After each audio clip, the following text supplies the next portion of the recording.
Has the NBA road got you down?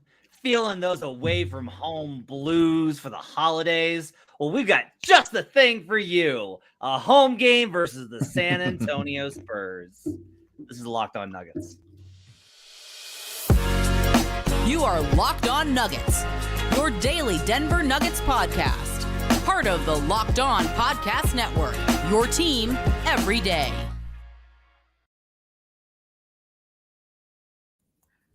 Welcome to Locked On Nuggets, your daily Denver Nuggets podcast, part of the Locked On Network, your team every day. Thanks for joining us and making us part of your day. Appreciate you guys starting your week with us, even if you're having to go back to work after the holiday, boo. But at least you got hopefully some Thanksgiving leftovers still with you for lunch today. Want to let you know that you can join us on all platforms, from YouTube, where you can find us at youtube.com/LockedOnNuggets, the best way to support the show. You can also catch us on Apple Podcasts, where we appreciate those 5-star reviews, and Spotify, as well as any sort of podcast. We appreciate you being in every day or checking in with us every single day. The episode is brought to you by PrizePicks, the easiest and most exciting way to play daily fantasy sports. Go to PrizePicks.com/LockedOnNBA and use code all lowercase LockedOnNBA for a first deposit match up to $100. PrizePicks is daily fantasy made easy. Glad to have you guys with us on a Sunday night for World's Finest. My name's Matt Moore. I'm the senior NBA writer for the Action Network, joined by Adam Mares, director of content for DNVR. You can catch the pre- and post-game shows after and before every game, as well as Nuggets content and Colorado sports content daily, if you want to check that out. We're going to talk about the Nuggets win over the Spurs. We'll talk about the rotation changes. We'll talk about, kind of, quote, what it means. We'll get into whether or not the Nuggets will play starters tomorrow versus the Clippers on the back-to-back roadie. I want to get Adam's thoughts on the Houston. Is there a chance they don't? I didn't even know that was a talking point. I don't think they will, and I have a reason why. Okay. I have reason to believe that they won't. Oh, man, stay tuned. I'm going to stay tuned. I can't even wait to hear about that. There we go. All right, let's get started here. So the Denver Nuggets get the win over the San Antonio Spurs in dominating, easy fashion. 132-120. The margin in this game was not that close. The Nuggets could have blown this out if they'd really absolutely chosen to. Spurs, I don't know. They made a couple of runs just to make sure it didn't get disproportionate. It wasn't one of those games where it was an absolute disgusting beatdown, in part because Denver doesn't really ever. I don't have a big recollection of the Nuggets winning by 40 a lot. They just kind of truck you. Nuggets did give up a 114 offensive rating in this game, but I'm not going to necessarily ding them for that because, one, garbage time, and then two, if things are going to come this easy for them, I don't blame them. Now look, this is tough, right? Because I don't want to take away from it. This was they were bad on the road trip. It's the first game at home. You screw around and Victor Wembanyama and that crew, that's a hungry team because they're losing a whole lot. And they were outclassed. But if the Nuggets had brought the kind of energy that they played with versus Orlando or in Houston, this would have been a nail biter. This would have been a lot closer. But instead, Denver put in the requisite work and effort, and they got the win even without Aaron Gordon tonight. Yeah, I mean, I would classify this as an easy win. I don't think even with Denver, taking their foot off the gas or whatever, they were up 20, I think, in the fourth quarter. Yeah, it was a breeze for sure. Jokic actually came back in for some reason, and then the lead evaporated. But no, this was an easy win. And honestly, the San Antonio, some of my biggest takeaways are just how bad they are. I did not realize they were this bad. I watched them earlier on in the year. I haven't watched them the last couple weeks. And just seeing how sort of inept they were in a lot of key areas, really stood out. But that doesn't take away from Denver, who needed, you titled this a get-right game. It was a get-right game. Denver's played some tough games lately. During this road stretch, I think one of the big storylines that has gone under-discussed is just that Denver's playing some of the best teams in the NBA. And so the struggles correlate to that. Tonight they played a bottom 3 team in the NBA, and they looked like the NBA champs again. So that's one of my notes, and it's an important thing that when you get home, especially after a long road trip, and you play a poor opponent, it's important that you look the part. And tonight, Denver looked the part. I love the Wembanyama Jokic matchup. There was a transition play, I believe, in the first quarter where Joker was bringing the ball up and he tried to hit the wing. I think it was Reggie was on the wing. It was either Reggie or KCP. And he tried to hit the wing and he's made that pass 1,000 times before and it's never been intercepted. And Wembanyama grabbed it. And you can tell that Jokic is like, what the? Like, you know, and there's just those moments in that game with Victor where like everybody's like, what am I supposed to do with this? Like, this is absolutely crazy. But then you had the possessions where like Victor's got him in the post and Joker's like trying to figure him out and he works him and then he really hit him with the re-jump, right? Like Victor hasn't faced anybody with the strength and size of Nikola, but also the possession where like he got it up on the rim and then got it back and then pump faked and got Wemby up in the air and then went around him. Like that little battle I thought was just like really fun to watch. Is like Victor's just like, hey, it's really hard to shoot over a man built like a 10-foot ladder versus Nikola's absolute, like, you know, just combination of size and strength. It was fun. What did you think of this, Matt? Because I saw some people arguing in my mentions. Do you feel that Jokic was bothered by Wembanyama tonight? That's an interesting question. I think the better word for it is that he was aware of Victor Wembanyama. I wouldn't say he was bothered by Victor Wembanyama because like I think third quarter, he hit that bank shot over him, the floater bank shot where like he definitely adjusted. Yeah, he adjusted a little higher. Yeah. Yeah. He's like, usually that was like a very, very slight drop in. He's like, I'll just put a little bit more on this. But I wouldn't say he was bothered by Victor. I would say that he was aware of Victor Wembanyama. I don't know how you can say that he was bothered on his way to 39 points on 17 of 29 shooting. I think this was among the most unbothered games Jokic has played in a while. And I think that includes Victor Wembanyama. Now, Wemby did have, 4 blocks, 6 steals. Like, he had some crazy, turnover creation numbers, and he did some spectacular things. But Jokic on multiple occasions, like, you would see Wemby get matched up on him, and Jokic posting up, and you're kind of thinking, okay, well, that's a lot of length. What's Jokic going to do? And Jokic looked like he's like, oh, no, I want to score this post up and make it look easy.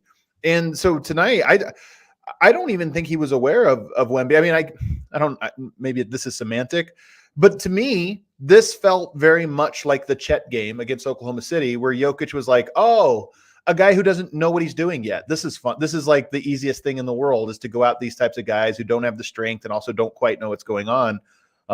So for me, this was a matchup that I feel Wembanyama is going to get really good in the coming years. But from the starting point, this was as easy of a matchup for Jokic, I felt, as he gets.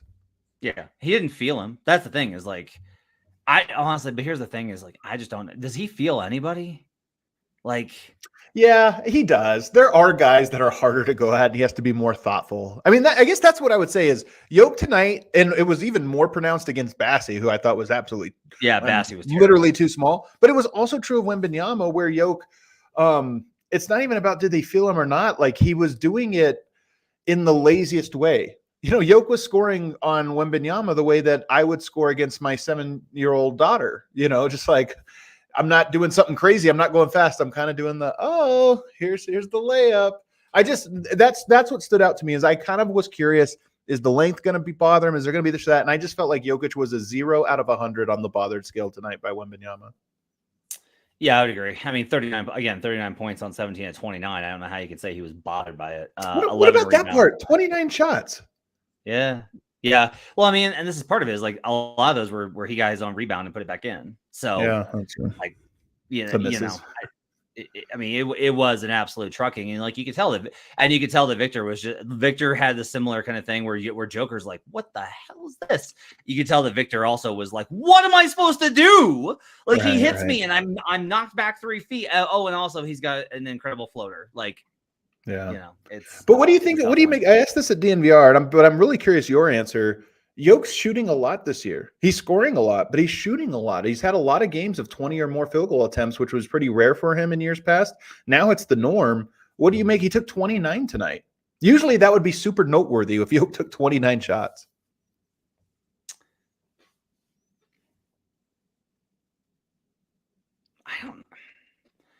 I think in part, I think that he is less obsessed with playing the right way as he used to be, in part because I think he's kind of come to understand like the rhythm of the NBA.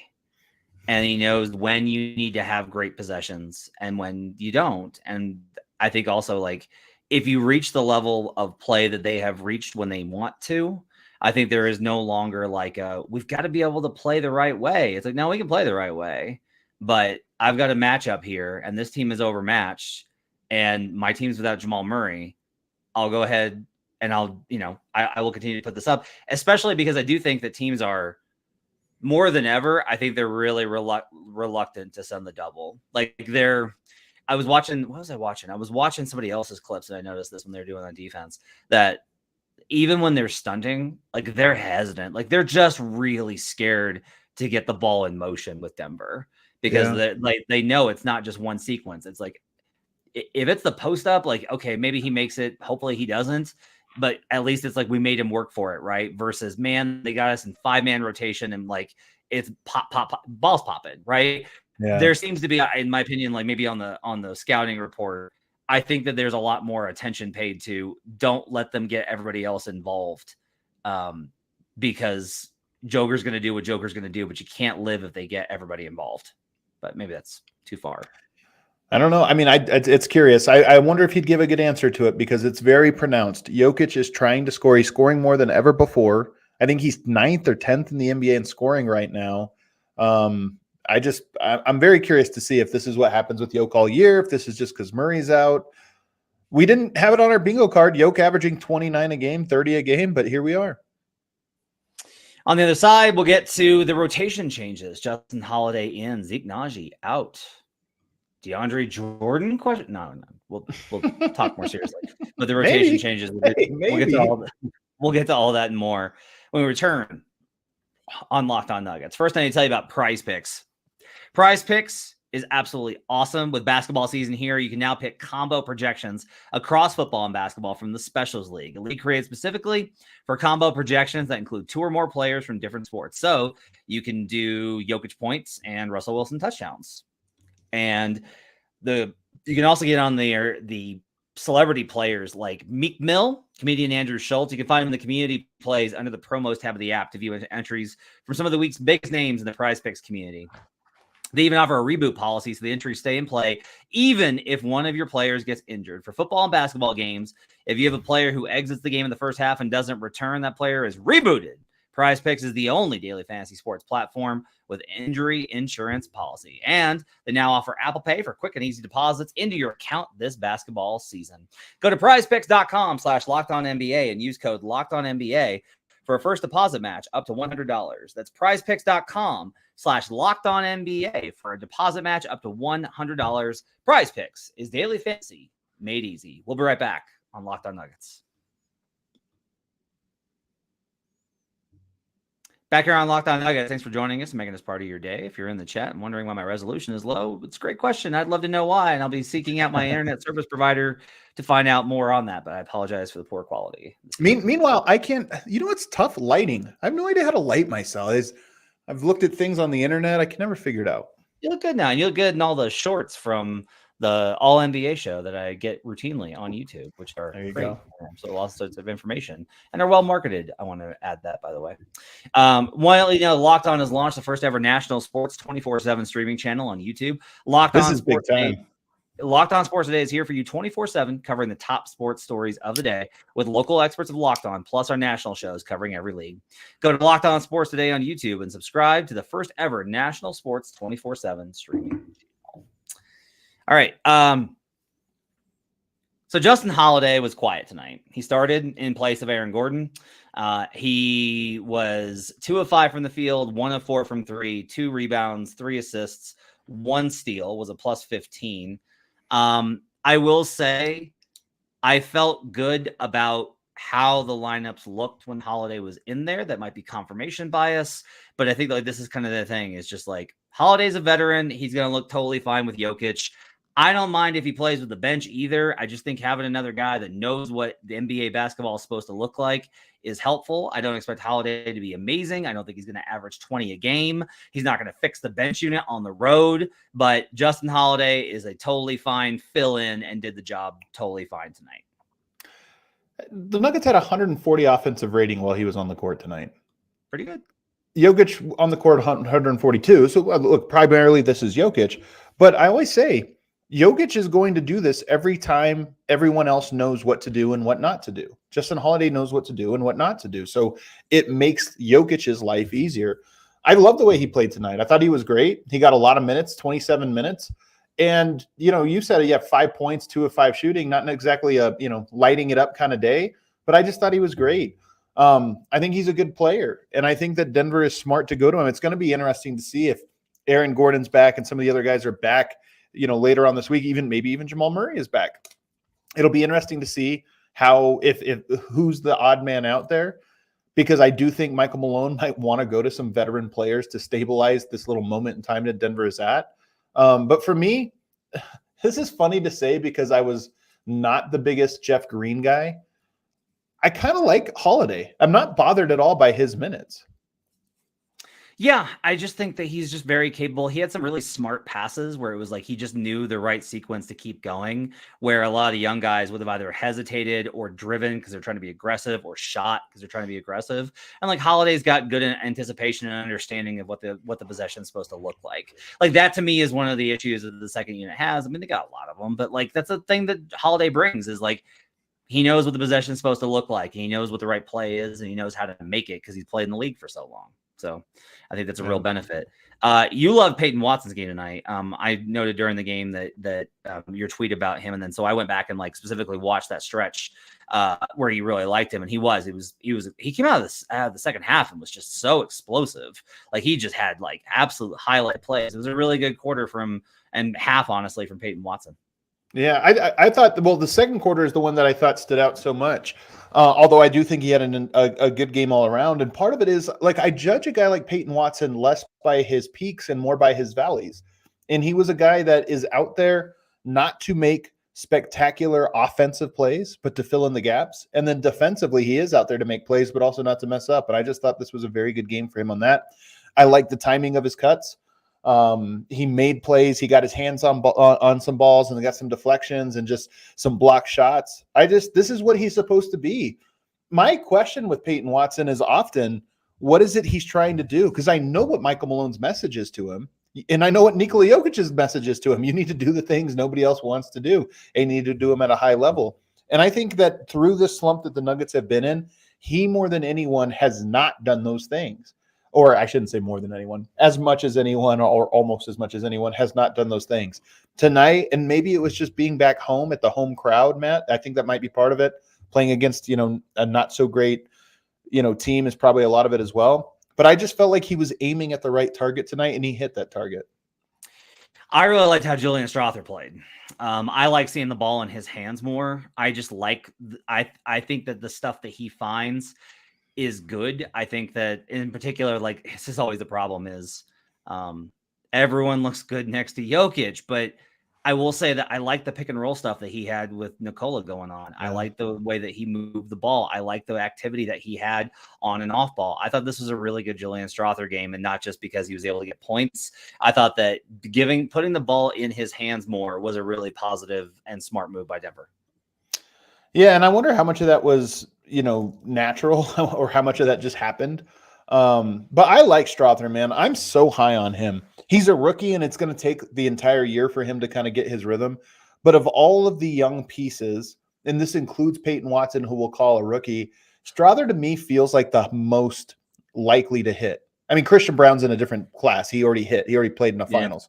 But of all the other guys, Zeke, Peyton, Pickett, Strawther, Tyson, all of those guys, to me, he just seems like the guy that I'm like, yeah, he is an NBA player. He's going to be a useful rotation piece. I don't think his ceiling is particularly high, but I love him. And I always say this, Matt, there are types of players that make Jokic's job easier, and he's one of them. I think he's going to make Jokic's life easier, and he's just a rookie now. He's going to get better. I don't know if I trust him. He's going to be up and down. But the mold of player, he's going to make Jokic's life easier in short order. On the other side, I have some lightning round questions for Adam Mares about Zeke Nnaji, about the game versus the Clippers tomorrow, and about the game versus Houston later this week. We'll talk about all that and more in a lightning round in the final segment next on Locked On Nuggets. Let's talk about FanDuel Sportsbook. As the weather gets colder, the NFL offers stay hot on FanDuel. Right now, new customers get $150 in bonus bets with any winning $5 moneyline bet. That's $150 if your team wins. I had a 7-team three-way round robin tonight in the NBA. Absolutely phenomenal night for me in NBA betting on FanDuel Sportsbook. Able to get in on, I even had the Nets and was very worried when they went down like 36-9, but then was like, oh, they're playing the Bulls. It'll be fine. And they were. Did that happen again to the Bulls? Oh, yeah. Yes. By the way, thank you, Nuggets, for clearing the 11.5 point line by 1 point. Thank you for that. I was, I thought that was a lock at the end and was like, no, it wound up being fine. The app's easy to use. You can bet spreads, player props, over unders, and more. Visit FanDuel.com/lockedon and kick off the NFL season. FanDuel, official partner of the NFL. We'll be right back on Locked On Nuggets. Back here on Locked On Nuggets. Thanks for joining us and making us part of your day. Appreciate you guys being with us and being an everydayer. Meg says, post-game, Yoke said the team was patient with him for 8 years. They can afford to wait a few games for their young players. What a great comment. I love this revisionist history by Yoke. Like the team was patient with me for 8 years. Like, yeah, well you saved a lot of people's jobs, Yoke. I don't know if they were being patient with you. Somebody mentioned about Peyton Watson and his comments after the game. Like, Malone challenged Peyton Watson after he got the DPOG. Yeah, so Malone challenged Watson, gave him the DPOG and said, you know, the challenge is do that every night. Be that player every night. Hell, that's the right challenge. And Peyton Watson retweeted the video of it with, now let's do it again tomorrow. Hashtag mile high, baby. So, at least he's listening. Yeah, we'll see. All right, lightning round. Zeke Nnaji out of the rotation, essentially, good or bad? Well, it's bad. The Nuggets are better if their young players are good. But so it's bad that Zeke is right now did not get to participate in this very vibey win for the Nuggets. It's bad that happened, but how could you argue anything other than it's the right move? And, I had this debate with some people earlier tonight about whether or not this was this just matchup dependent because there's two centers and they were going with a more traditional big, or was this more like Zeke is on a short leash and tonight he didn't have it, 2 fouls in 1 minute. And Malone said, okay, I'm only giving you like 1 minute to prove yourself every night. And if you don't have it, you're out. What do you think? I think it was the latter. I honestly wonder if it was the same for everybody, right? I think if Watson had like a really bad stint, does he get yanked? Christian, I think has built. Yeah. Like being part of a finals rotation helps you quite a bit there. But Strother, Peyton, Zeke, those guys, I do wonder if that's how Malone's going to handle them for the next, couple weeks. Just say, hey, I'm not giving you guys carte blanche. Like, you get a couple minutes, and if you're really bad, that's it. We'll go to the vets. But part of the problem, though, is I'm also like, he uses this to punish him. So he puts in DJ, and DJ's a +6, and that's great. And he has 6 points and 6 boards. And DJ played well because of who they were playing. And you know that. Like, that he played well because of who they were playing. And then he's going to play tomorrow, and he's probably going to get trucked, like just in plus minus. Like, I love DJ, and I wish it could work. And like, I could see all the ways it could work, where it's like, oh, big that you can like, even Strother was like running some DHO and pick and roll with him, and it was like working versus the Spurs. And like, I have too much evidence that it's not going to work. I want it to work. I would love if DJ could just be in a standard rotation big, but at this point, like, I have a lot of evidence that it's not, and that to me is like. You're going to be back at Zeke eventually because you're going to be like, I can't play DJ anymore. So I got to go back to like, and I feel like we're just going to be going through the cycle unless they add another component before the end of the season, which maybe they won't. Yeah. Back to back tomorrow. Okay. Here's what I was going to get at you. So AG going to the game, pretty much the entire starting five was either out or listed questionable. Like Yoke was probable or questionable. I think Reggie was on there, KCP, and obviously AG's out and Jamal's out. Okay. That's the first step. Second is that the Clippers are 4.5 point home favorites tomorrow versus the Denver Nuggets, which is more than I would anticipate, even for a good team versus Denver with Nikola. So my anticipation is that now I'm not a member of like Vegas knows that's not true. But they are really good at being able to intuit where bets are going to go. So I think that there's a good possibility that they're going to sit guys tomorrow versus the Clippers. It makes a lot of sense. It's a road game. You've already beaten the Clippers and made a pretty emphatic win over them. Or not emphatic. It was a close game, but they got the win earlier. This seems like a good rest spot for Denver. Am I wrong? I mean, I think so. Denver lost by 20 to the Rockets on the road. They lost by 5 to the Magic. They lost by 12 to Cleveland and 5 to New Orleans. This is the second night of a back-to-back with travel. They're going on the road now to play a second night of a back-to-back. 5 points seems like just the natural thing you would give a team, to say, okay, Denver's down a starter, second night of a back-to-back. They haven't been very good on the road all year. 4.5 just seems like the normal line. If Jokic was out, if they were resting Jokic, I think that line should be like 10. Denver without Jokic right now? Yeah, I agree. So I agree. So I don't know. It is an interesting thought about, Denver has lost 4 of their last 6. Now with tonight's win, it was 4 or 5, but 4 of their last 6. And I do think there's something to it. Feels like Denver stopped the bleeding tonight. But at the same time, you want to catch a rhythm. Denver was the number 1 team in the standings out west for almost all of the season. And now they've dropped all the way down to 4th. I know that's so early that doing this every day is like you're going to drive yourself nuts. But I do think there's something to Denver had a nice cushion, and now there's teams that look like they're vying. I mean, Phoenix has the same record as Denver. Phoenix has been without their stars just as much as Denver has. And Minnesota 12-4, they don't look like they're slowing down. They're going to have a good year. So to me, I don't think this is anything where it's like Denver has to get some wins. I just think I don't think Denver can be too cavalier and say, oh, we're going to just start resting some of these back-to-backs. I think they need to gather some wins and get some momentum again. I think the Houston game later this week on Wednesday at home is a big game. I think it's I think that one actually kind of matters. It's Wednesday versus Houston. For some reason in my head that was Friday versus Houston. Okay, it's Wednesday at home. Let me double check that just to No, it is. I have it up right now. You're right. Yeah, so that to me is if I don't think you want to give this young team like 3. You got your tail kicked in both those games in Houston. I think there needs to be a little bit of just as a reminder here. I think that's probably a good idea, which again, to me kind of feels like, hey, maybe you rest tomorrow, get yourself ready, and then make sure you take care of business at home versus Houston on Wednesday. Not that the Houston game's bigger than the Clippers game. Like the Clippers are more likely to be a playoff team than Houston. But I do think that I don't know. Maybe this is my own perception. They do tend to remember when they lost to a team earlier in the season. At least they did last year. You should. I think that's natural as a competitor to be like, hey, man, Houston got us twice, including in the tournament. They knocked us out of the tournament. Yeah, so I think it's probably a good idea. And then they're on the road for the Suns on the 1st. Well, all right, hold on, Matt. You're starting to convince me. I think I'm on your side now. So did you see the injury report today? I did see it. I don't remember it. There was like 6 players on it, including Jokic, KCP. Now they ended up playing, but that does feel like the preamble to a rest night. Like that gives you a little bit. So that would make sense. And then I have a sneaky suspicion. I don't know, but I would say there's a chance Jamal Murray comes back against Houston on Wednesday. You usually would like to come, back on a home game. They do go to Phoenix and play on ESPN on Friday night, and that's going to be a marquee game.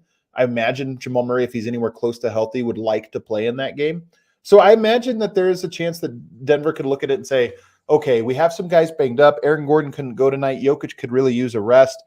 Let's take a little 3 days off so that Wednesday we get Murray back, we get everybody back, and that we kind of reset on that day. I could see that. Yeah.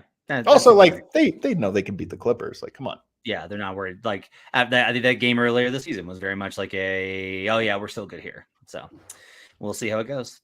That's going to wrap it up for Locked On Nuggets. Thanks for joining us. Appreciate you guys being with us. Make sure to check out DNVR for pre- and post-game shows, as well as Nuggets content daily. And check out the All-NBA show over there with Adam Mares and ESPN's Tim Lugler as well. We'll see you guys again tomorrow. Swipe and I will get you taken care of on reacting to the Clippers game, win or lose. And we'll be off and running back in the regular season flow as we push towards Christmas.